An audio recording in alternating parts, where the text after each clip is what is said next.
Ouais, oui, c'est bon. Voilà, là, ça marche. Ok, c'est parti. Donc, vas-y, Bijal, je te laisse commencer. OK.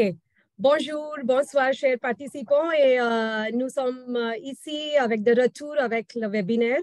Et c'est un grand plaisir de rencontrer un si grand nombre d'entre vous aujourd'hui, après, je pense, beaucoup de mois. Et je vous remercie de participer à ce webinaire. Tous ceux qui viennent de l'Inde, nous venons de retourner au travail après les vacances d'été.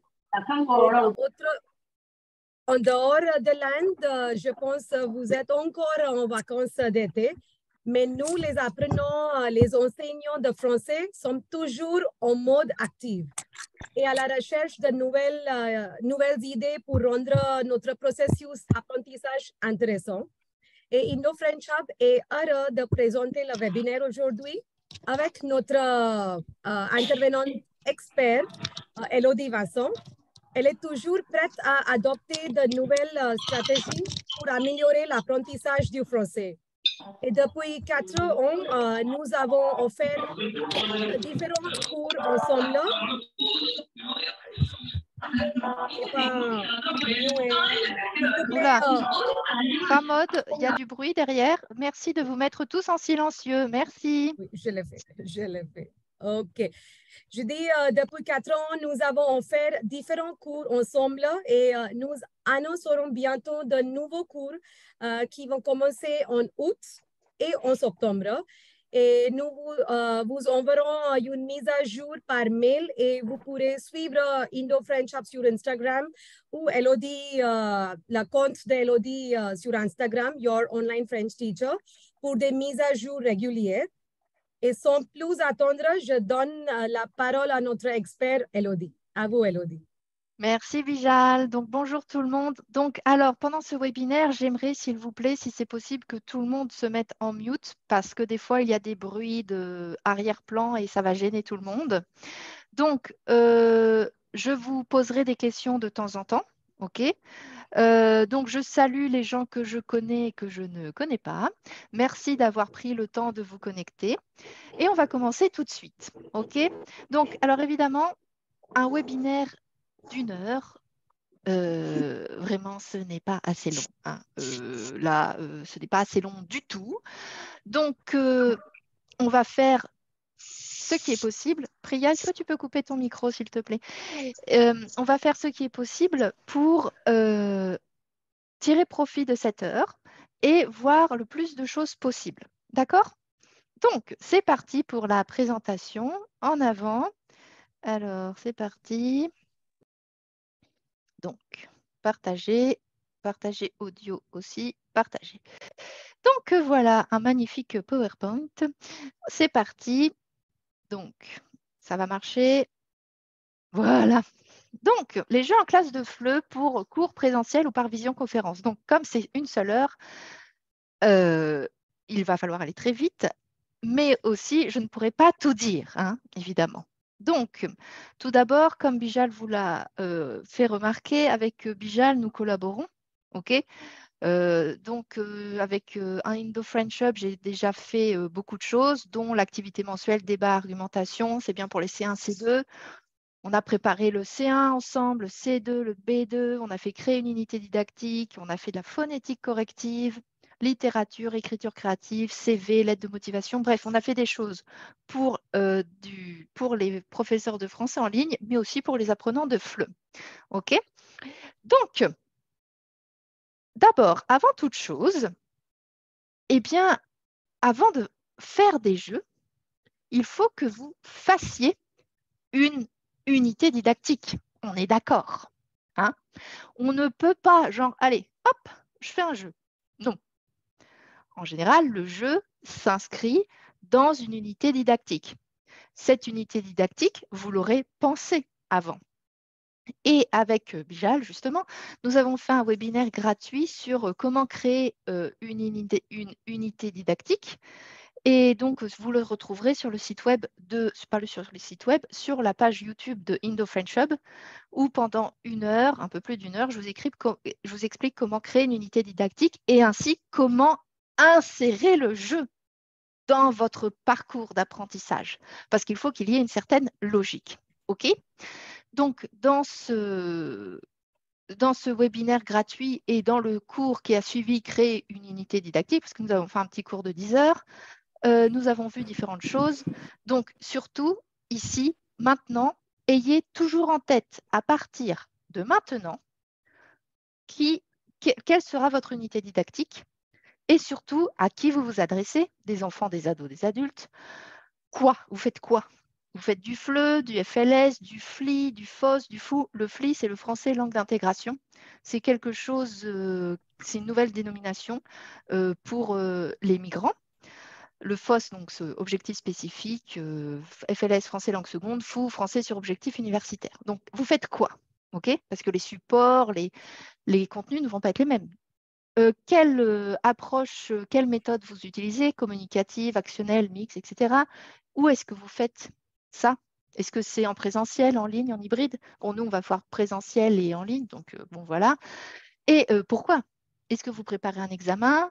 Est-ce que c'est pour le fun? Voilà, donc ici, vraiment, quand vous allez créer vos jeux, il faut d'abord penser à votre unité didactique et savoir comment pour savoir justement quel jeu utiliser et voilà, comment animer vos classes avec ces jeux.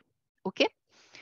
Donc, surtout, une autre chose qui est très importante, c'est quand vous donnez classe, que ça soit en présentiel ou en ligne, il est très important d'avoir un support écrit.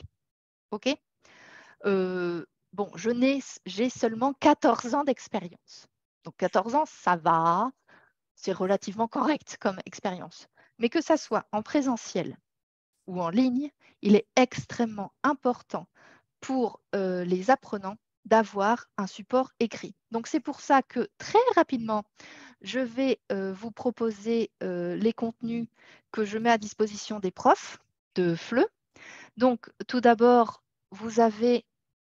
Attendez. Voilà, tout d'abord, vous avez mon e-book gratuit. OK? Vous pouvez le télécharger, je vous mets les liens ici. OK, je vous mets les liens ici. Vous avez d'abord mon e-book gratuit qui c'est la base de A1.1. Donc ça, c'est très bien. Vous l'imprimez, vous l'utilisez avec vos élèves. Voilà. En plus des jeux, en plus de vos supports. Et aussi, pour vous aider encore plus, il y a quelques-uns de mes livres disponibles sur Amazon, comme la grammaire A1.2, le vocabulaire A1.A1 et évidemment mon planificateur de classe de français pour les professeurs de FLE qui va vous aider à donc planifier vos classes et ainsi pouvoir insérer des jeux dans vos classes. Donc, maintenant qu'on est d'accord qu'il faut faire une unité didactique correcte et qu'il faut avoir des supports écrits, je vais vous dire une vérité qui va peut-être vous choquer. Alors, qu'est-ce que je vais bien pouvoir vous dire? Alors, moi, Élodie, je vais arrêter de partager, OK, pour pouvoir vous voir face à face. Moi, Élodie, professeure de français maintenant en ligne, car je suis retournée vivre en France et en fait, je préfère donner des cours en ligne parce que c'est plus tranquille pour moi. Même si j'aime beaucoup les cours présentiels, c'est quand même plus tranquille pour moi d'être chez moi. Vous savez, comme ça, je fais une petite lessive, je fais de la vaisselle, enfin, vous voyez quoi. Bref, je ne recommande pas du tout, mais alors pas du tout les écrans. C'est quand même bizarre, je sais. Moi, mon activité, c'est donner des cours en ligne. Donc, moi, sans écran, je ne travaille pas, hein, d'accord? Sans Internet, je ne fonctionne pas. Et pourtant, je dis non aux écrans et je vais vous expliquer tout de suite pourquoi. Et pourquoi ça nous intéresse, OK? Donc, je repartage. Grazie. Lo sai come si OK. mette uno sfondo Pardon? qui? Pardon? Donc, on y va. On était ici. Donc, les apprenants n'ont pas besoin de plus d'écran. Ce qu'ils ont besoin, c'est des interactions sociales. Et on le voit même maintenant dans les actualités. La Suède, vous savez que la Suède, c'est un grand pays au niveau de beaucoup de choses, dont l'éducation. Eh bien, la Suède a décidé de revenir en arrière et de ne plus utiliser les écrans à l'école, dans le sens où, en Suède, ils avaient remplacé tous les livres. Attention, s'il vous plaît, excusez-moi, pas de bruit. Donc, en Suède, ils avaient décidé de remplacer tous les écrans par, pas tous les écrans, tous les livres, tous les manuels scolaires par des écrans, par oui, des écrans, des contenus, des PDF, etc. Et maintenant, ils se sont rendus compte que ça faisait baisser le niveau des élèves. Donc, ils sont vraiment revenus en arrière et ça, c'est quand même quelque chose de très intéressant. Pourquoi ils sont revenus en arrière? Ça fait baisser le niveau des élèves. Mais pourquoi? Eh bien, parce que les élèves, ils ont besoin, les apprenants, ils ont besoin de créer, d'échanger, de communiquer, de partager, de jouer ou encore de s'amuser. Donc, tout ça avec une app ou avec un écran, c'est difficile, même si on peut jouer en ligne. Si on est en classe présentielle ou en classe dans un groupe, autant favoriser les échanges humains.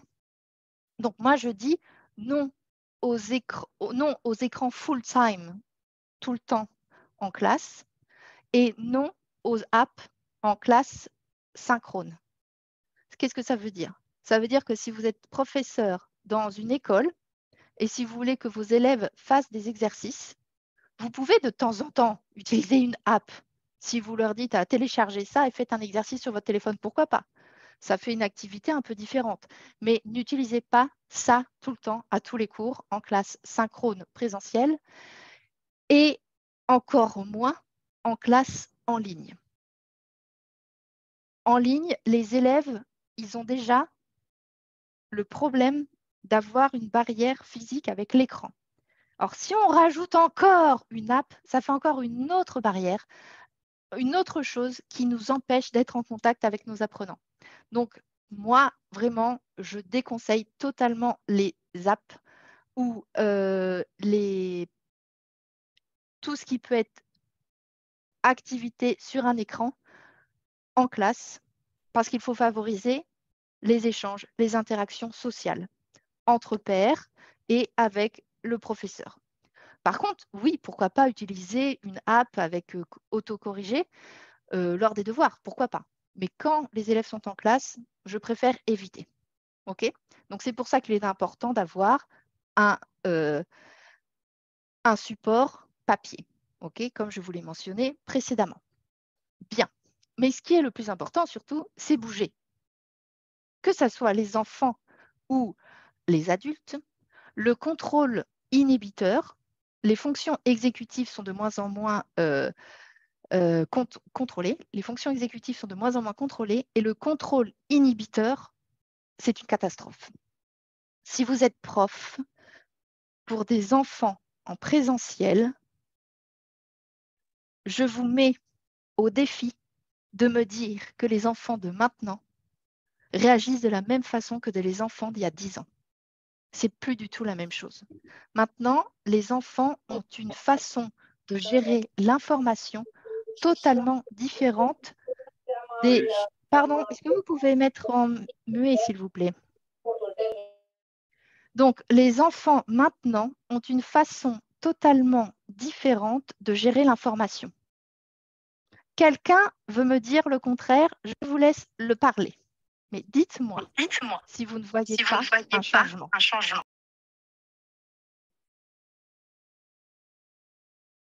Qui n'a pas vu de changement entre on est en combien? Entre 2010 et 2023?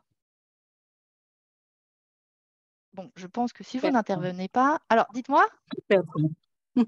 Personne. Personne. D'accord. OK. Donc, on est d'accord. Je ne suis pas la seule à dire, à être, oh mon Dieu, oh, où allons-nous? OK. On est tous d'accord. OK, super. Donc, il y a un truc. Effectivement, le contrôle inhibiteur n'est plus là. Donc, je vous invite tous à lire sur les fonctions exécutives et le contrôle inhibiteur. Pourquoi? Pourquoi je sors la neuroscience là? Pourquoi? Je vais vous expliquer pourquoi. Donnez-moi 2 secondes que je partage mon PowerPoint. Où est mon PowerPoint? Il est là.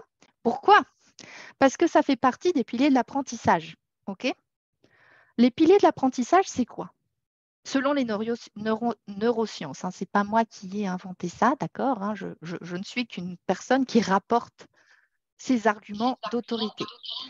Donc, les piliers de l'apprentissage, c'est quoi? C'est l'attention, l'engagement actif, le retour d'information, la consolidation. Je pense que nous pouvons être d'accord pour dire que l'attention, on ne l'a plus. Là, l'attention est extrêmement réduite. Aujourd'hui, les gens, que ce soit les enfants, les ados, les adultes, n'ont plus d'attention. Pourquoi?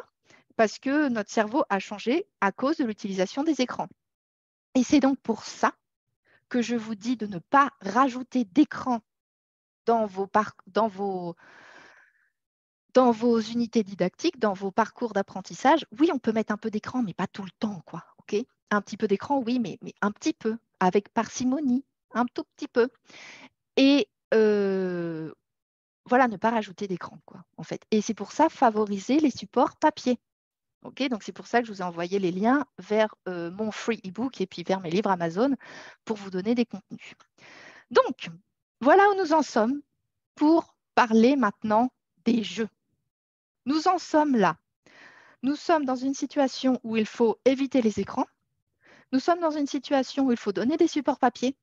Et nous sommes dans une situation où nos apprenants ont vraiment de plus en plus de difficultés à rester concentrés, à avoir un engagement actif, à avoir un retour d'information et une consolidation. OK? On en est là, mais c'est dans le monde entier. OK?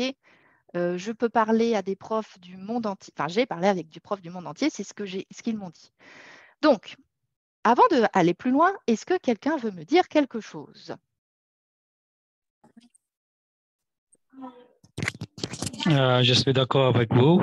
Je pense que ce n'est pas possible tout à fait, comme enseignant, ce n'est pas possible tout à fait éviter l'écran. Comme enseignant, nous avons besoin de nos laptops et des choses comme ça. Ce n'est pas possible. Mais il faut, au contexte de la classe, je pense que c'est nécessaire de limiter l'utilisation de laptop et l'écran. C'est vrai, il faut essayer de limiter. Exactement. Merci beaucoup, Pramod. Oui, donc voilà, nous, en tant que prof, effectivement, on a besoin de préparer nos classes. Pardon. Donc, nous, oui. en tant que prof, on a besoin d'utiliser nos laptops pour préparer nos cours. On a besoin peut-être de montrer quelque chose sur le tableau blanc interactif, une petite vidéo, une petite chanson, quelque chose de sympa qu'on a trouvé sur YouTube, par exemple. On peut même faire des exercices interactifs sur le tableau interactif, mais moi, je préfère limiter tout ça, dans le sens où il faut qu'on se reconnecte à la concentration. Il faut que les enfants réapprennent, les enfants et même les adultes, réapprennent à se concentrer. OK? Bien. Quelqu'un veut dire autre chose? Non?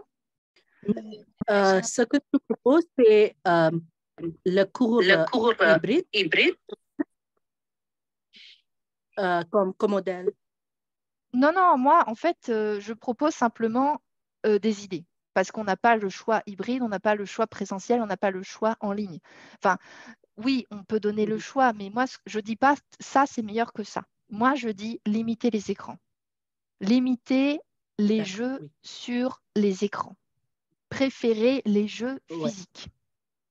OK? C'est ça mon message. OK?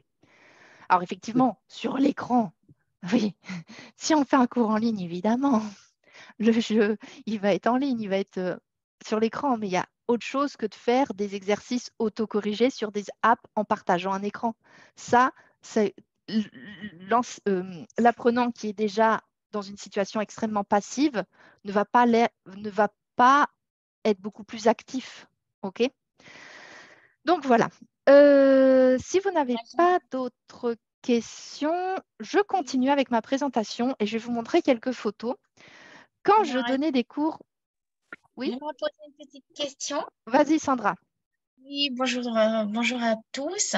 En fait, moi, j'enseigne à des adolescents et je trouve ça super difficile, en fait, de le faire lâcher leurs écrans. Et je remarque surtout que la prise de notes, en fait, ils veulent plus écrire à la main. C'est très difficile, en fait, parce qu'ils veulent tout le temps être sur tablette. Et je lutte un peu contre ça, mais je trouve ça super difficile parce qu'ils préfèrent, parce que voilà, ils savent très bien, enfin, ils en profitent, comme tu disais, justement, pour faire autre chose peut-être à côté. Et c'est difficile, je trouve, de le faire lâcher. Mais tout à fait. C'est pour ça que moi, je suis la grande méchante. Ouais. Et je leur dis, non, non, tu as mon livre, parce que c'est pour ça que j'ai fait mon e-book à la base. Le e-book gratuit, c'est pour ça que je l'ai fait. C'est pour dire, pas d'excuses, tu as un support écrit là, tu le fais. OK? Et c'est pour ça aussi que j'utilise des méthodes de FLE. Et il y a pas tout, hein, il y en a plein dans mon armoire là-bas. C'est pour ça que j'utilise des livres aussi, des méthodes de FLE. Et c'est pour ça que j'ai créé mes livres, mon e-book gratuit plus mes autres livres. C'est parce que vraiment, je vois moi, et j'ai vu les autres profs, les profs de mes enfants et les autres profs de FLE, comme nous, qui sont en difficulté pour faire réécrire. Et on sait bien que l'apprentissage, souvent, passe par l'écriture. En tout cas, moi, je dois apprendre en écrivant. D'autres personnes peuvent le faire comme ça, mais moi, je dois écrire. Donc oui, Sandra, ta réflexion est tout à fait légitime. Et je pense que beaucoup de nos amis dans le monde entier ont le même problème, quoi. Le mieux, c'est, vous savez, ces élèves qui sont « Attends, prof, je prends la photo du tableau. » Et comme ça, ils notent pas le cours. Oh mon Dieu. Bon, bref, voilà, j'ai 38 ans et je réagis comme ça. Est-ce que je suis trop âgée, je ne sais pas, mais bon, voilà. Bon, on retourne à notre discussion. Je vais vous présenter quelques matériaux, quelques choses sympas pour créer vos jeux. OK? Parce qu'après tout, on va utiliser des jeux déjà tout faits, d'accord? Mais d'abord, on va quand même réfléchir à comment créer nos propres jeux selon l'âge et selon nos objectifs. OK? Donc, allons-y vers la première partie de ce qu'on peut faire. J'ai 28 diapositives. Il faut vraiment que je me dépêche. Alors, on y va. Donc, on était là, les piliers de l'apprentissage. Vous pouvez en lire plus dans beaucoup d'endroits. Okay. Personnellement, consultez le site d'une femme que j'aime beaucoup. Elle s'appelle Céline Alvarez et elle a écrit des livres sur l'apprentissage très intéressant, mais l'apprentissage en général. Hein. Donc, continuons. Alors, pour vos cours présentiels, vous allez devenir des pros du recyclage et du bricolage. OK? Donc, vous allez me dire, mais Élodie, c'est quoi ce bazar? Eh bien, ce bazar a très bien fonctionné. OK? En présentiel, pensez recyclage. OK? Donc là, vous voyez, j'ai des pinces à linge, j'ai des coupelles en aluminium où il y avait des crèmes ou je ne sais pas quoi. Là, il y a mon matériel de couture et du vieux tissu. En fait, là, c'est de la vieille feutrine que j'ai récupérée. Ça, c'est ce qu'il y a dans les œufs Kinder. Ça, ce qu'il y a dans le papier toilette. Ça, c'est du vieux carton. Ça, c'est des vieilles assiettes. Ça, c'est moi qui fais de la couture lamentablement. Ça, c'est ce que j'ai créé. Et ça, c'est encore des rouleaux de papier toilette et des bouchons, etc. Donc, avec des matériels de recyclage du matériel que vous utilisez à la maison, quand vous achetez, je ne sais pas moi, des crèmes chocolat, des œufs Kinder, vous ouvrez une bouteille de jus d'orange ou une bouteille de lait, vous avez déjà plein de matériel qui est gratuit et qui est à votre disposition. Alors effectivement, je vais vous expliquer comment fonctionne tout ça. Hein. Ne vous inquiétez pas, je vais vous expliquer comment fonctionne tout ça. OK? Mais c'est juste pour vous dire que voilà, Élodie fait du recyclage. OK? J'ai dépensé une fortune en matériel, mais j'ai aussi beaucoup recyclé. OK? Donc là, vous allez devenir des pros du recyclage. OK? Mais vous allez aussi investir sur le long terme. OK? Donc, investir sur le long terme. Donc là, vous avez vu, il y a une magnifique plastifieuse. Vous savez, pour plastifier, pour garder des fiches sur le long terme, des petits bâtonnets comme ça pour faire des panneaux, des lettres et des chiffres en bois, des loupes, des buzzers, plein de jeux de société, un tableau en feutrine, imprimante enveloppe, encore mes buzzers, de la colle et mon fameux tableau en feutrine.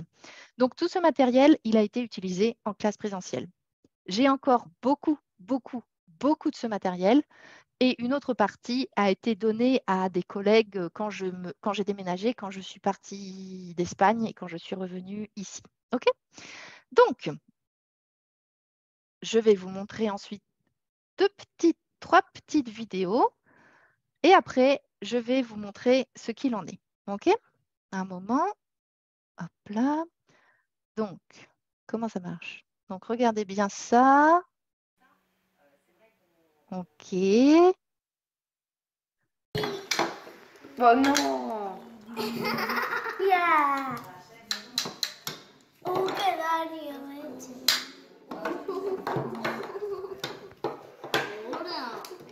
Donc, ça, c'est des cylindres que vous faites tourner. Et là, par exemple, on a... Des tigres. Ici? Ok, et où est-ce que...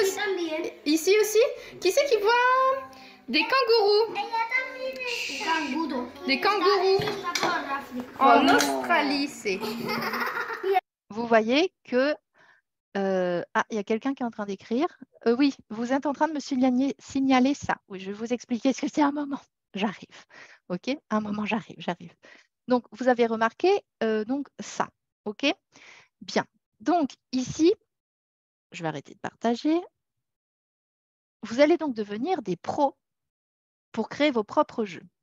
Vous allez, à partir de maintenant, demander à toute votre famille, bon, moi, j'en ai des centaines, hein, OK, toute votre famille de garder des boîtes et de garder des bouchons. OK, donc là, mes petits bouchons de lait. Comme vous voyez à l'intérieur, il y a du Blu Tack. Du Blu Tack, vous savez, c'est le truc qui colle là pour coller les posters. OK, donc évidemment, il faut que ça soit les mêmes. Hein, ou si vous faites des choses différentes, voilà. OK, donc ça, vous avez vu sur la vidéo. Pour découper mes contenus, j'ai ça. OK. Parce que si vous devez tout découper au ciseau, c'est fatigant. Il y a ça, vous savez, c'est des grosses perforeuses comme ça. Et donc ensuite, vous pouvez coller votre pastille à l'intérieur de votre bouchon. Je vais vous expliquer ce qu'on peut faire avec, hein, mais d'abord, je vous explique la technique. OK. Donc moi, j'ai plein de bouchons, par exemple. Ça, si vous voulez faire une roue avec, je ne sais pas, là, moi, par exemple, j'ai fait la roue des émotions. Il y a ces petites choses-là que vous trouvez sur Amazon pour vous les coller avec un scratch ou du Blu Tack hein, même. Et puis voilà, vous faites des petites roues comme ça. Oh, la chose préférée des enfants, quand vous faites des jeux pour, par exemple, des Jeopardy, des trucs comme ça, des buzzers. Alors, ça va être la cacophonie dans votre classe, mais ils vont adorer. OK? Et voilà, ça, c'est les premières choses que je voulais vous montrer. Alors, moi, j'adore les bouchons. Mais j'adore ça. Vous savez pourquoi?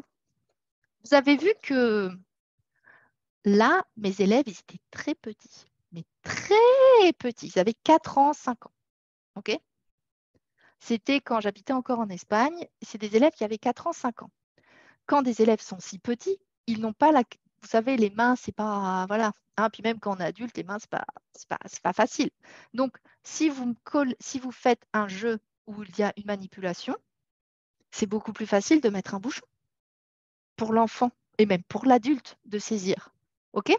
Donc, les bouchons, vous allez me dire, super Élodie, donc tu nous dis de garder nos bouchons, il faut que ce soit les mêmes bouchons, mais qu'est-ce qu'on va faire avec? Et en plus, tu nous dis d'acheter des grosses, énormes perforeuses comme ça pour ne pas découper avec nos ciseaux là. Bon, qu'est-ce qu'on va faire avec tout ça? Je vais vous expliquer. Et ce sont des activités qui plaisent énormément à chaque fois et qui s'adaptent à tous les âges, à tous les niveaux. Bon, moi, je vous ai montré avec des enfants, évidemment. Mais attends, Souruchi, tu peux couper ton micro, s'il te plaît? Tu as une question, Souruchi? Non? Donc, ce sont des activités avec les bouchons qui s'adaptent à tous les âges, à tous les niveaux, mais ça vaut vraiment la peine de produire des activités avec ça. Donc, on en était là avec mes petits. Non, voilà. Donc, pour créer vos cours présentiels, pour créer des cours présentiels fun, on est dans les cours présentiels là évidemment, parce qu'évidemment tout ce que je vous ai montré c'est pour des cours présentiels pour le moment. Pour créer des cours présentiels fun, percutants, motivants, une seule règle, passez du temps à préparer des jeux adaptés. vous pouvez effectivement, je vous donnerai à la fin des jeux à acheter directement tout prêt. OK? Mais si vous avez une bonne unité didactique, si vous avez des bons supports écrits, eh bien, vous avez juste ensuite à ajouter des jeux. Et ces jeux, il faut absolument faire quelque chose où vous ne perdez pas de temps. OK, vous allez faire des jeux, vous allez passer du temps à faire des jeux au début, à les créer vous-même, mais ils seront hyper personnalisés à vos classes. Ils seront surtout réutilisables une année sur l'autre. Et en plus, vous pourrez les adapter à différents niveaux. OK?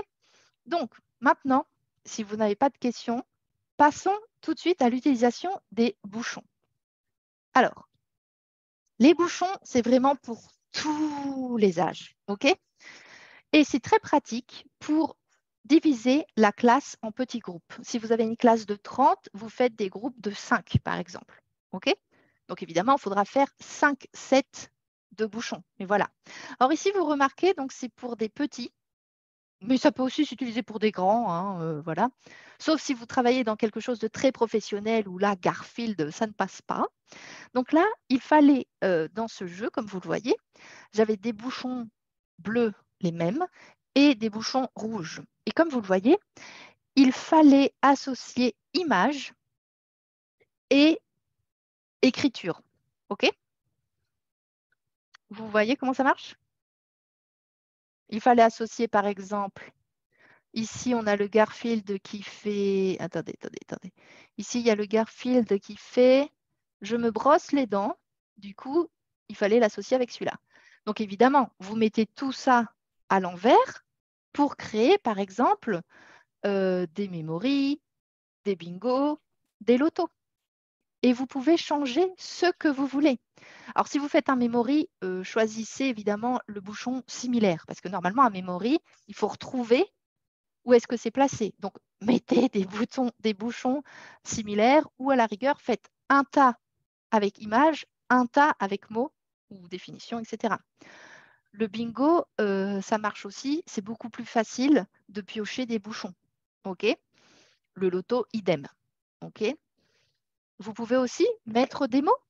OK? Au lieu de petits dessins, vous faites des mots et plein de petits mots qui font effectivement des phrases et vous faites des phrases à construire. Par exemple, vous pouvez même travailler la conjugaison. Retrouve la conjugaison du verbe parler au présent, par exemple. OK? Ou, comme ici, des associations mots avec images. Et c'est vraiment génial pour faire des brain breaks.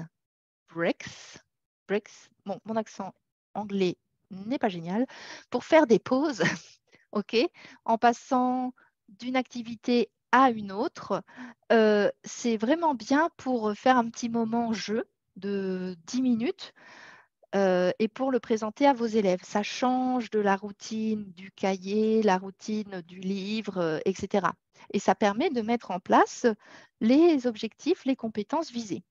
Donc ici, vous voyez, ça a été plus pour un public de petits, d'adolescents aussi.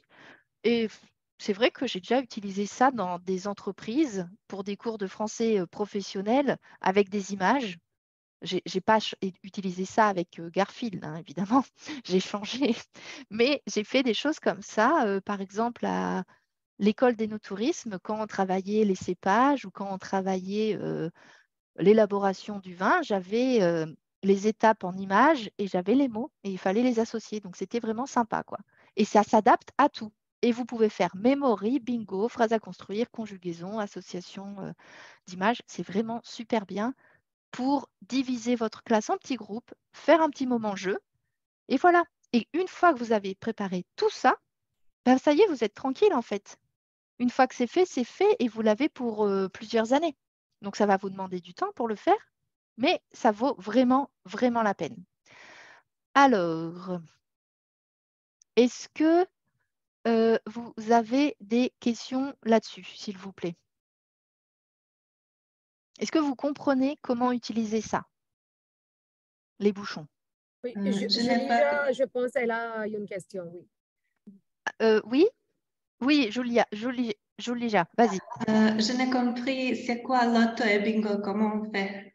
Alors, le bingo, tu sais, normalement, tu as une grille avec des numéros et ensuite, tu sais que tu as les numéros dans un petit truc qui tourne et hop, c'est le numéro 22. OK? Bon, là, ce n'est pas la même chose. OK? Tu as tes bouchons, OK? Avec des images, avec des mots, etc. Et toi, maître du bingo ou le maître du bingo du groupe d'élèves, tire un bouchon avec un mot ou une image, et celui qui a la même image dans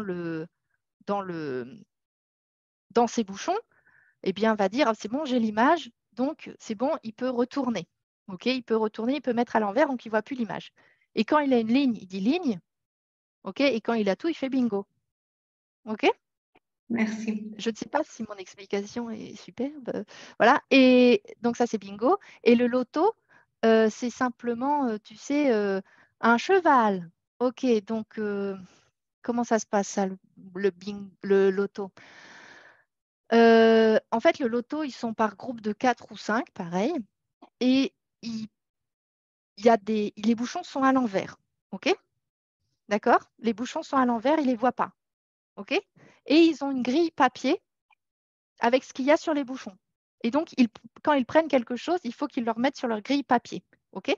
Donc, soit ça correspond par image, soit c'est le verbe conjugué au présent à telle personne. OK? Voilà, il y a plein de choses à faire.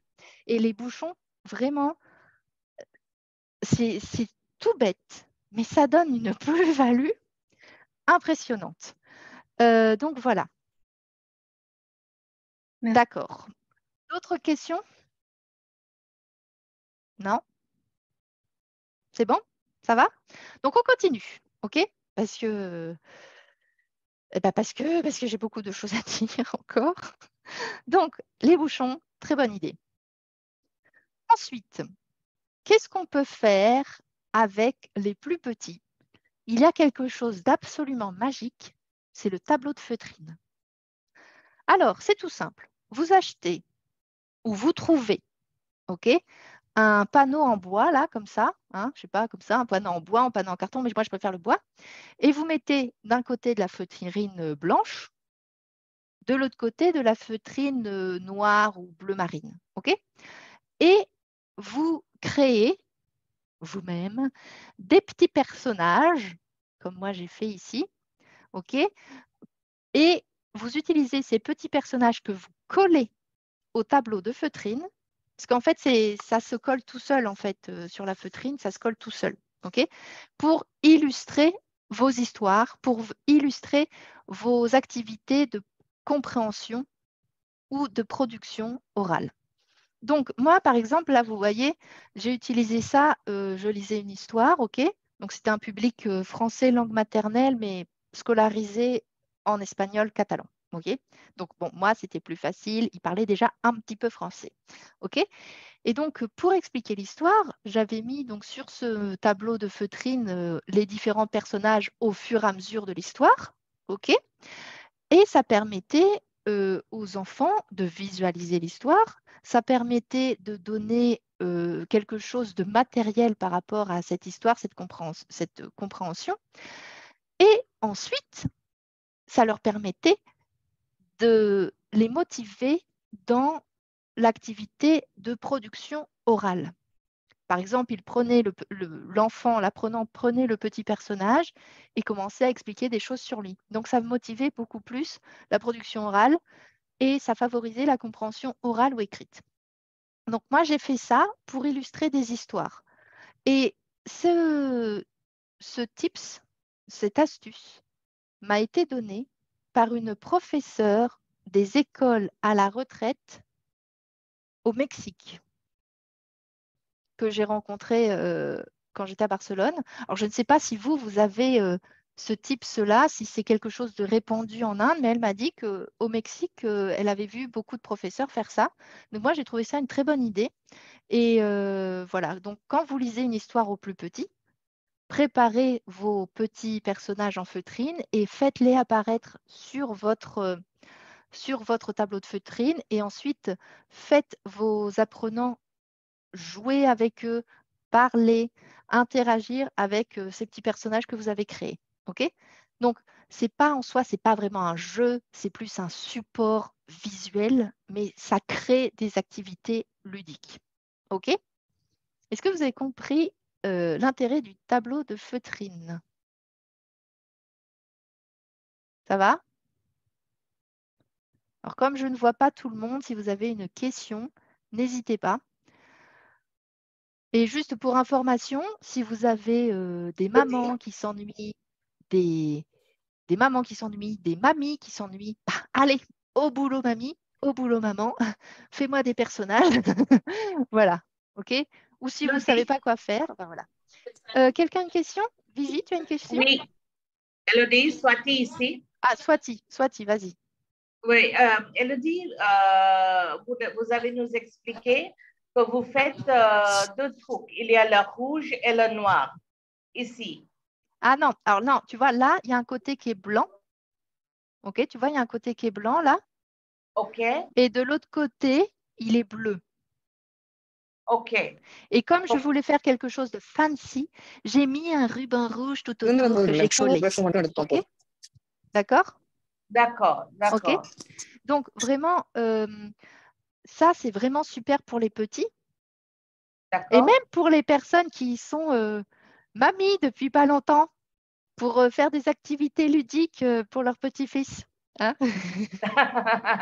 Mais ici, vous avez mis les choses en noir, en rouge, en vert. Ça c'est parce que ce sont les personnages d'un livre.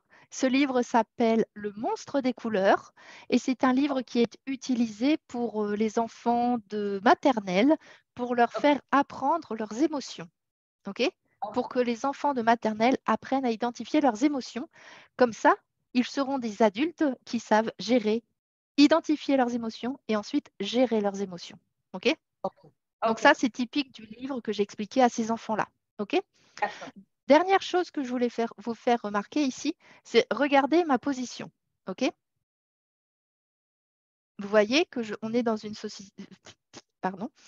position où moi, je ne suis pas supérieure à mes apprenants, je suis dans une position, on va dire, horizontale. C'est-à-dire que j'essaie toujours de me mettre au même niveau que mes apprenants. OK? En général, j'ai de la chance, mes apprenants, que ce soit les tout petits, les adolescents et les très grands, sont très, très, très gentils. OK?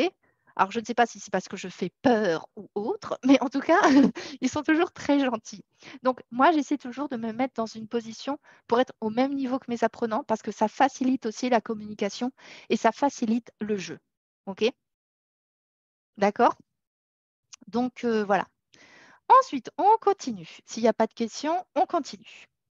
Maintenant, on va passer, toujours pour les cours présentiels, on va passer au panneau. Alors là, ça va vous demander un petit investissement en temps, mais ça vaut le coup. Là, c'était par rapport à une histoire. J'ai préparé des panneaux pour qu'ils me répondent à des questions. Mais vous pouvez tout à fait préparer des panneaux avec oui, non, vrai, faux, ou d'autres réponses qui correspondent à votre niveau. OK? Donc, c'est tout simple, c'est des bâtonnets de glace. Sauf que là, ce n'est pas des bâtonnets de glace, c'est quelque chose que j'ai acheté parce que je ne mange pas assez de glace pour avoir autant de bâtonnets. OK?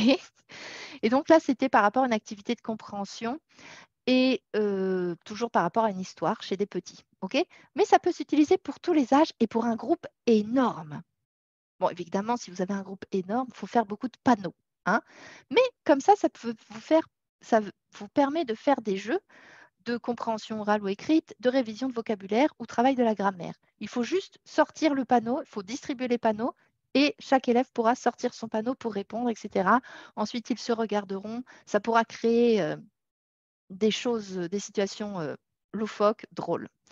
Donc voilà, ça, ce sont des choses en présentiel que vous pouvez mettre en place. Il y a d'autres choses que je vais vous présenter tout à l'heure, mais surtout, là, je voulais insister sur le DIY, do it yourself, parce que c'est tellement intéressant de fabriquer son matériel, de le recycler, et ça permet vraiment d'adapter à son public et donc de vraiment rendre la classe super intéressante. OK?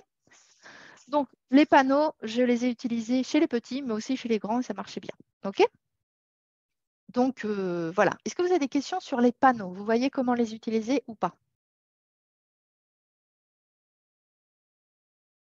Oui? OK. Donc, maintenant, c'était une première partie de bricolage. Donc, on était dans la partie bricolage, recyclage. Maintenant, on va passer à la partie cours en ligne et ensuite, je vous parlerai des jeux que vous pouvez acheter pour avoir tout en main. OK? Mais j'insiste vraiment sur le bricolage parce que c'est vraiment super fun de fabriquer ses propres jeux. On continue. Donc, pour les cours en ligne, bon, déjà, il faut avoir le bon matériel. Hein. Si vous avez un ordinateur qui ne marche pas, si vous avez une caméra qui ne marche pas, si vous avez un headset, un micro casque qui ne marche pas, ou encore une caméra externe. Souvent, moi, j'utilise une caméra externe comme ce qui est marqué ici. Voilà, vous savez, ça, c'est une caméra externe. Hein, OK? Et si vous n'avez pas le bon logiciel, bah, ça ne marche pas, quoi. Bon, moi, vous le savez, j'utilise Zoom. Je n'utilise pas Google Meet parce que je n'ai pas toutes les fonctions que je veux. Et dans Teams, pareil, je n'ai pas toutes les fonctions que je veux. Donc, je préfère utiliser Zoom parce que c'est beaucoup plus efficace. Ça permet beaucoup plus d'interaction. C'est vraiment beaucoup plus sympa. Et en plus, vous pouvez mettre vos élèves en groupe pour qu'ils travaillent ensemble. Donc, vraiment, voilà. Donc, une fois que vous avez le matériel prérequis et une bonne maîtrise du logiciel, on peut commencer à installer des jeux en classe. Mais je vais vous poser tout de suite une question. Comment faire pour avoir ça en classe? Là, j'ai 8 enfants dans ce groupe. Donc, vous savez, je donne des cours à tous les âges. Comment je fais pour avoir 8 enfants qui écoutent, qui font ce que je dis, qui obéissent et voilà, qui sont contents au final. Enfin, ils n'ont pas l'air malheureux, quoi. Alors, à votre avis, comment on fait pour obtenir ça dans un groupe de petits? Pour les faciles, pour les grands, c'est facile. Les grands, ils sont volontaires. Mais pour les enfants, les ados, c'est un public captif, comment est-ce qu'on obtient ça, à votre avis? Alors là, je vais vous laisser intervenir. Comment on obtient des élèves attentifs, souriants, qui sont motivés? Effectivement, méga interaction, animation. Quelqu'un veut dire autre chose? Comment on obtient des enfants qui nous écoutent, en fait? Alors, oui, Anjali, vas-y. Bonsoir à toutes et à tous. De temps en temps, on peut peut-être poser des questions aux enfants pour nous affirmer qu'ils sont ils sont vraiment attentifs dans notre classe. De temps en temps, peut-être on peut aussi faire des activités comme bouger ici et là, comme sauter dans notre place ou juste regarder au bas, en haut. Oui, faire de EMDR. Oui. OK. Donc, peut-être que ça nous toujours aidera à faire attention aux enfants. Oui, alors, effectivement, il faut toujours les impliquer. Surtout, là, on est en ligne. C'est un cours en ligne, comme vous l'avez vu. Donc, il faut vraiment garder vraiment l'attention des enfants. Ce n'est pas facile. Hein. Je vous ai parlé déjà des fonctions exécutives et du contrôle inhibiteur. C'est vraiment dur pour les enfants de rester connectés. Et moi, j'arrive à garder… Bon, des fois, j'ai du mal. Hein. Je ne suis pas superwoman hein, non plus. Hein, OK? Mais en général, j'arrive à garder les enfants connectés. OK? Donc, comment ça marche? Eh bien, en fait, tout est lié à mon unité didactique. Tout est lié à comment j'ai créé ma classe. Donc, on en revient au premier point, le deuxième, troisième slide de ce PowerPoint, c'est l'unité didactique. OK? Alors oui, effectivement, j'ai mis des jeux dans mes classes. Mais si ces jeux sont là comme pouf, ça ne sert à rien. Il faut que ça soit dans l'unité didactique. Et donc, comment ça marche? Eh bien, ça marche comme ça. Donc, l'unité didactique, il faut qu'il y ait une structure. Il faut diviser la session en différentes étapes et placer le jeu au moment le plus approprié. L'annoncer en début de cours permet de motiver les apprenants. Donc, par exemple, moi, quand j'ai des groupes d'enfants, d'adultes aussi, mais bon, en général, c'est les enfants qui sont plus difficiles à tenir, je leur dis, bon, bah, écoutez, les enfants, aujourd'hui, on va faire ça dans le livre, dans tel cahier. L'objectif d'aujourd'hui, c'est ça. Et donc, on va faire ça, ça, un jeu, ça, ça. OK?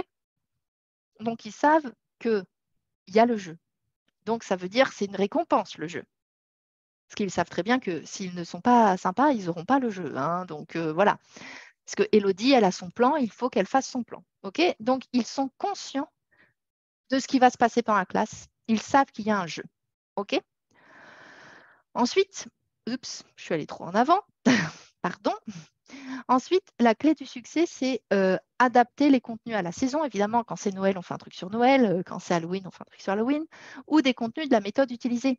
Donc, quand je vous dis préparez votre unité didactique, vous choisissez quel contenu, si c'est d'une méthode, si c'est votre propre contenu, et adaptez vos jeux au matériel didactique que vous utilisez comme support. OK? Et enfin, il y a la progression. Donc, ce qui motive, c'est de favoriser les activités de révision ou de mise en pratique des compétences en cours d'acquisition. On ne va pas donner un jeu sur quelque chose qu'ils ne maîtrisent pas. Sinon, ça va totalement les démotiver. Et donc, évidemment, comme on est en classe en ligne, c'est très important d'avoir un bon logiciel comme Zoom et de diviser vos groupes en salles virtuelles. Si vous pouvez proposer s'ils sont assez grands et si vous pouvez proposer un jeu sans que vous ayez à intervenir vous directement, vous pouvez diviser votre groupe en salles virtuelles et passer de salle en salle pour voir s'ils font bien le travail correctement. OK? Ça, c'est tout à fait possible avec Zoom. OK? Bien. Donc, après, vous allez me dire, OK, d'accord, Élodie, super, mais maintenant, qu'est-ce qu'on fait en ligne? Qu'est-ce qu'on fait pour les maintenir motivés, pour qu'ils se concentrent? Je vous ai dit, n'utilisez pas d'application. N'utilisez pas d'app, d'exercice autocorrigé en classe en ligne quand vous êtes en train de donner la classe, quand vous êtes de façon synchrone. Oui, vous pouvez le donner pour les devoirs. Mais l'objectif de la classe de français, c'est quand même d'avoir un échange avec le prof ou avec les autres apprenants. Donc, favoriser les jeux entre les personnes. OK? Et en classe individuelle, favoriser les jeux avec vous. OK? Parce que sinon, le public en ligne, il y a déjà cette barrière, comme je vous l'ai dit. Si on rajoute une autre barrière avec un autre écran, avec une autre activité sur un autre écran, qui n'est pas la vidéo, où il voit le prof et le groupe, bah, ça va rajouter de la distance et de la perte de concentration. Et ce n'est pas ce qu'on veut. OK? Donc alors, quel jeu faire en classe en ligne? Il y en a plein. La lettre magique. C'est là où intervient donc mes fameuses lettres. Okay, donc là, j'ai plein de lettres là-dedans, okay, des lettres en bois. Vous allez dans n'importe quel bazar. Vous savez, les bazars où on trouve tout. Vous allez dans les choses de scrapbooking. Moi, j'ai trouvé ça dans les choses de scrapbooking. OK? Mais je n'ai pas dépensé une fortune, hein, c'est pas cher. Et donc, vous avez la lettre magique, par exemple. Donc, moi, souvent, j'ai ça. J'ai un sac, qui est toujours devant mon ordinateur, j'ai mes lettres de l'alphabet dedans, je leur propose une lettre et je leur sors une lettre et ils doivent me proposer un mot qu'on a travaillé avec la lettre B. Enfin, il faut donner les instructions selon ce que vous travaillez. Mais voilà, ça donne un bon support, ces lettres-là. Alors évidemment, il y a le qui est. Le qui est, c'est tout à fait possible de faire des groupes de 2, des groupes de 4 pour jouer au qui est, ou même en individuel, hein, si vous êtes en one-to-one avec votre apprenant. Les dés à histoire, là, les dés à histoire, c'est vraiment génial pour les faire parler. Et c'est pour ça que moi, j'ai besoin de ma caméra externe parce que je partage 2 écrans, en fait. Je partage moi, ma tête, et la caméra externe qui va filmer les dés. OK? On a le pendu, évidemment, très facile. Le cadavreski, où tout le monde écrit sur le chat. Le texte puzzle, où là, ils essaient de reconstituer un texte qui est sur votre écran. Là, à la rigueur, vous pouvez utiliser une app où chacun a accès à cette app. Mais après, c'est pareil. Les faire sortir de la classe et leur dire d'aller sur un site pour voir l'activité, c'est risqué. Donc, faites-le plutôt sur votre écran et demandez-leur de vous donner les instructions ou donnez-leur le contrôle de votre écran pour déplacer le dit texte. OK ? On a mon petit œil à vue, évidemment. Le jeu de loi, où là, pareil, vous partagez votre écran avec Zoom, c'est tout à fait possible de faire bouger votre jeton. Vous avez juste sur le côté un dé que vous lancez. Vous savez, il existe des apps avec des dés. Ça fait juste une toute petite partie de votre écran, donc là, il n'y a pas de problème. Donc, le jeu de loi avec des questions pour chaque case. Le schmilblick. Donc, le schmilblick, en fait, c'est qu'ils doivent trouver quelque chose. OK? Ils doivent poser des questions fermées pour trouver ce quelque chose. Le Pictionary, le tabou, le ni oui ni non, le calligramme ou encore l'image cachée. Donc, l'image cachée, si vous avez une image cachée, et vous avez mis des numéros, des carrés avec des numéros sur cette image. Et ils vont dire, et dans chaque carré, il y a un numéro 1, 2, 3, 4, 5, 6, etc. Et ils vous vont dire, OK, je veux le carré numéro 2. Donc, vous prenez la question qui correspond au carré numéro 2, vous posez la question, et s'ils ont la bonne réponse, vous enlevez le carré, et hop, une partie de l'image apparaît. Okay, et c'est tout à fait possible de faire ça sur Word ou sur PowerPoint. Hein, pas besoin d'aller sur une app. Okay, donc, tout ça, ce sont des jeux que vous pouvez mettre en place en classe par visioconférence.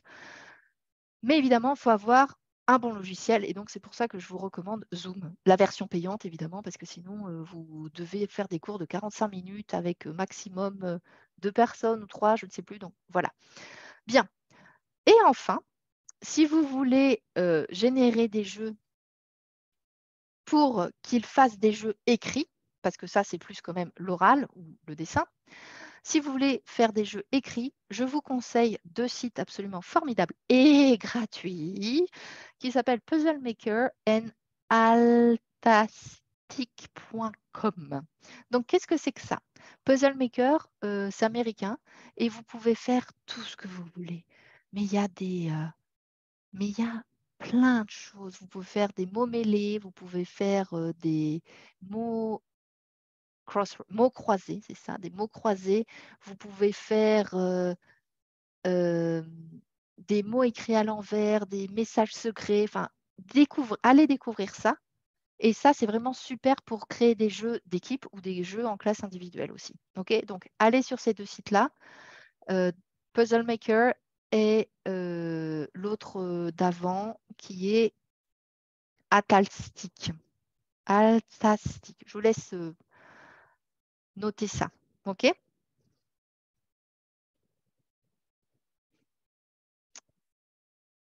Donc, est-ce que vous avez des questions avant que je passe à ma dernière partie sur les jeux à mettre en place en ligne, en classe individuelle ou en classe groupée? On est vraiment des cours là par visioconférence synchrone. On n'est pas du tout en asynchrone. Hein, on n'est pas en préparation de classe ou autre. Et donc, c'est pour ça que je vous ai dit, les apps, pas pendant la classe. Pour les devoirs, oui. Mais sinon, pas pendant la classe. Sinon, on met encore une barrière et on met encore de la distance et on perd encore le contact avec les apprenants et on perd ce contact, quoi. Alors, oui, je vais partager le site web. Attends 2 secondes. Oupsie, attends. Je vais arrêter de partager et je vais vous envoyer le lien vers les sites web. Ça va être plus facile, hein, parce que sinon, je ne vais pas y arriver. Alors, c'est ici. Un moment, s'il vous plaît. Donc, voilà. Alors, effectivement, vous allez dire, d'accord, Elodie, bon, bah là, tu nous proposes des trucs, mais bon, hein, c'est du temps. Eh bien, oui, c'est du temps. Mais maintenant, je vais vous donner… Qu'est-ce qu'il m'a envoyé? Bon, je ne sais pas, j'ai envoyé un truc, là. Hein? OK, je vous ai envoyé le lien, là, les liens, d'accord? Donc, maintenant, il est 17h35, il faut que je me dépêche. Ça fait un peu plus d'1 heure, là. Donc, continuons maintenant vers les jeux tout prêts. où là, vous pouvez juste acheter et vous les utilisez dans votre, dans votre classe sans problème. OK? Donc, donnez-moi juste 2 secondes. Ça, c'est bon. Alors, attendez. Hop, c'est pas bon. Je suis là. Un moment, s'il vous plaît. Partager. Partager ça. Partager. OK, donc on était là. Superbe. OK. Donc, c'est bon, ça partage? Oui, c'est bon. OK, donc on était là. Bien. Maintenant, si je dois résumer à 3 choses à avoir. 3 choses indispensables à avoir pour les classes, pour les jeux de français, que ce soit pour les classes en présentiel ou pour les classes en ligne, ça serait ça. Le bingo. OK, alors là, ça cartonne tout le temps le bingo pour réviser les chiffres, les nombres. Vous pouvez créer aussi vos propres bingos avec donc, les bouchons, comme je vous ai dit. Vous pouvez aussi acheter les lettres et les chiffres en bois, vraiment, surtout les lettres en bois. On peut faire tellement de choses avec ces lettres en bois. Et moi, j'aime bien aussi, c'est les fausses pièces de monnaie et les faux billets pour tout ce qui est activité de production orale pour préparer les examens. Vous savez que quand vous préparez le DELF A1, DELF A2, vos apprenants doivent échanger de l'argent, doivent acheter quelque chose. Donc voilà, c'est toujours sympa pour faire des petits jeux avec vos productions orales. Mise en scène. OK? Donc, maintenant, la liste que vous allez faire au Père Noël. Et attention, la liste au Père Noël. Prévenez le Père Noël parce que là, il va faire travailler ses lutins très, très fort. Votre liste au Père Noël, c'est ça. C'est la collection de jeux Arithma. Donc, ceux qui me connaissent, vous savez que j'utilise ces petites boîtes. Vous savez, là, ces petites boîtes en... Elle est où? Ah, ces petites boîtes en fer. OK? Et les jeux Arithma, c'est absolument génialissime. Il y a des jeux de vocabulaire, il y a des jeux de compréhension. Vous pouvez les utiliser dès le niveau A1. Je ne peux pas tous vous les présenter là parce qu'il y en a énormément, mais c'est des jeux qui sont tout prêts en fait. Donc, vous n'avez pas à laver des bouchons, collecter les bouchons, laver des bouchons, imprimer des choses, etc. Tout est prêt. Okay, donc, les jeux Arithma comme le Vocadingo qui est ici, c'est pour faire des anagrammes. Le Modingo ou encore le Conjudingo ou autres sont vraiment, ou Syladingo sont vraiment superbes. Vraiment, très, très bien. Ensuite, tous les dés à histoire possibles, que ce soit les dés à histoire basiques ou le jeu J'ai adopté un dragon.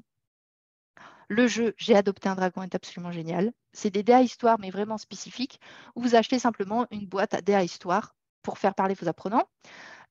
L'utilisation de chaque jeu, je ne peux pas vous la donner maintenant parce que je n'ai pas le temps. OK, mais j'en ai parlé dans certains articles de blog. Et l'utilisation spécifique de chaque jeu pourra venir lors de la formation que je ferai plus en détail. Mais là, en 1 heure, je n'ai pas le temps. Okay. Ensuite, les boîtes de jeux Montessori. Étant donné que j'ai donné des cours présentiels à des petits, j'ai acheté énormément de boîtes de jeux de Montessori. Par exemple, les boîtes de jeux des drapeaux pour faire travailler drapeaux et prépositions de pays. Très bien, très intéressant comme jeu. Il y a la boîte de jeu des animaux, la boîte de jeu différents types d'animaux. Enfin, vraiment, il y a plein de choses en boîte de jeu Montessori. Et enfin, tout ce qu'il y a comme bingo, loto, memory, jeux de cartes. Il y a des jeux de cartes, par exemple, cartes à toto spécialisées en conjugaison. Tous les jeux de cartes que vous pouvez trouver pour les petits francophones peuvent s'adapter à vos classes, à vous, de français. OK? Donc oui, ça fait un investissement de malade. Hein. Moi, ça fait 14 ans que j'achète tout le temps des jeux. OK? Même si je ne donne plus de cours en présentiel, sauf pour les séjours immersifs, quand les gens viennent au château prendre des cours, enfin, pas loin de chez moi, OK, j'organise des séjours immersifs, je peux utiliser une grande partie des jeux ici en classe en ligne. D'accord? Et donc, ça vraiment, ça booste les classes et tout ça, c'est super sympa. OK? Donc, voilà. Maintenant, en conclusion, moi, je vous dirais, il faut s'amuser à créer les jeux. Hein, vraiment, il faut vraiment que vous vous amusiez à créer les jeux. Et puis, évidemment, il faut que cet amusement passe à vos apprenants. Respectez le travail des autres. S'il y a des gens qui ont créé des jeux et que vous les téléchargez, notifiez ces gens. OK ? Prenez le temps d'être créatif. Si vous décidez de faire vos propres jeux avec les bouchons, avec les rouleaux de papier toilette, avec je ne sais pas quoi, soyez créatif. Prenez du temps. OK ? Faites les choses bien parce que vous allez les réutiliser sur le long terme, tous ces jeux. Et surtout, je le répète, sortez du cadre numérique, s'il vous plaît. Pas d'écran en plus. OK ? Donc voilà, pas d'écran en plus en classe synchrone. Pour les devoirs, sans doute, mais pas pendant la classe synchrone, que ce soit donc présentiel ou en ligne. Donc voilà, c'est tout. Je voudrais vous remercier pour votre participation. Et maintenant, je vais faire un tour rapide des questions. Voilà. Alors, est-ce qu'il y a des questions? Est-ce que c'était trop intense et trop court? Je pense, oui, ça je sais. Mais c'est un sujet tellement vaste, on pourrait faire un programme très étendu là-dessus, mais extrêmement étendu. Donc, c'est quelque chose là qu'on va bientôt faire. Donc, voilà. Dites-moi si vous avez des questions spécifiques. Oui. J'ai une question. Vous avez nous montré le coffre de Montessori où tous les drapeaux et les choses comme ça, les drapeaux, les animaux. On peut aussi les utiliser pour les étudiants de 1-1 et A2, n'est-ce pas? Oui. Justement, moi, les drapeaux, si vous avez des étudiants qui aiment bien la géographie, ben, oui. Vous faites un jeu, vous dites « Ah, c'est le drapeau de quoi ?» Donc, ils vont le dire dans la langue de scolarisation, certainement.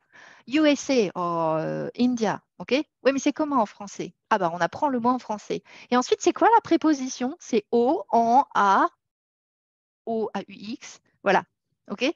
Et donc, en plus, ce jeu, il est chouette parce que vous avez un map monde avec des trous et vous devez placer le drapeau dans le trou qui correspond. Donc, c'est pluricompétence. Vous faites de la géographie et vous faites du français. OK? Donc, c'est très intéressant. Et les choses comme ça, on peut les acheter en Amazon en Inde? Alors, moi, je n'habite pas en Inde, donc je ne sais pas si c'est disponible en Inde. Moi, quand j'étais en Espagne, j'achetais tout en Espagne sur Internet, évidemment. Donc, si je peux vous recommander quelque chose, c'est si vous prévoyez un voyage en Europe, faites une commande, faites-la livrer dans votre logement ou chez un ami en Europe, et voilà. Parce que vous savez qu'il y a les droits de douane en Inde, ça va vous coûter beaucoup plus cher. Mais si vous prévoyez un voyage en Europe, soit… Oui, je vais voyager en Europe bientôt. Donc, soit tu vas passer toute une journée à faire des librairies et acheter tout ce que tu veux, soit tu fixes déjà quelque chose, ce que tu veux, et tu commandes, comme ça, tu ne perds pas toute une journée à faire différentes librairies. Voilà. Ou même supermarché. Il y a des jeux qu'on trouve dans les supermarchés, par exemple. Les cartes à Toto, pour la conjugaison, moi, j'ai trouvé ça au supermarché. D'accord. OK, merci. Alors, donc, le jeu, quelqu'un me demande comment ça fonctionne, Alastic, le Scramblinator. C'est un jeu, c'est un site web, tu mélanges les lettres. Mais il y a plein de jeux possibles. Là, je n'ai pas le temps, parce qu'en fait, j'ai une classe après, de vous expliquer. OK, mais regarde, c'est vraiment intuitif. Tu vas vraiment réussir à trouver comment ça marche. C'est facile. T'inquiète pas, c'est facile. Si j'ai réussi, tu vas y arriver. Quoi d'autre? D'autres questions? Non? Tout le monde est convaincu qu'il faut garder ses bouchons maintenant? Faire travailler tout le monde pour faire des figurines en feutrine pour les plus petits? Voilà. Bon, alors, si vous n'avez pas d'autres questions, je vais laisser le dernier mot à Vijal. Merci à tous. Merci, Elodie. Et merci à tous et à toutes de participer à ce webinaire. Et peut-être bientôt, on va organiser un atelier de 5 heures ou 10 heures de comment utiliser les jeux dans la classe de FLE. Et suivez notre compte d'Instagram Indo-French Hub et Your Online French Teacher et nos emails pour obtenir toutes les mises à jour. Et au cas où vous recherchiez un cours, vous pouvez nous écrire.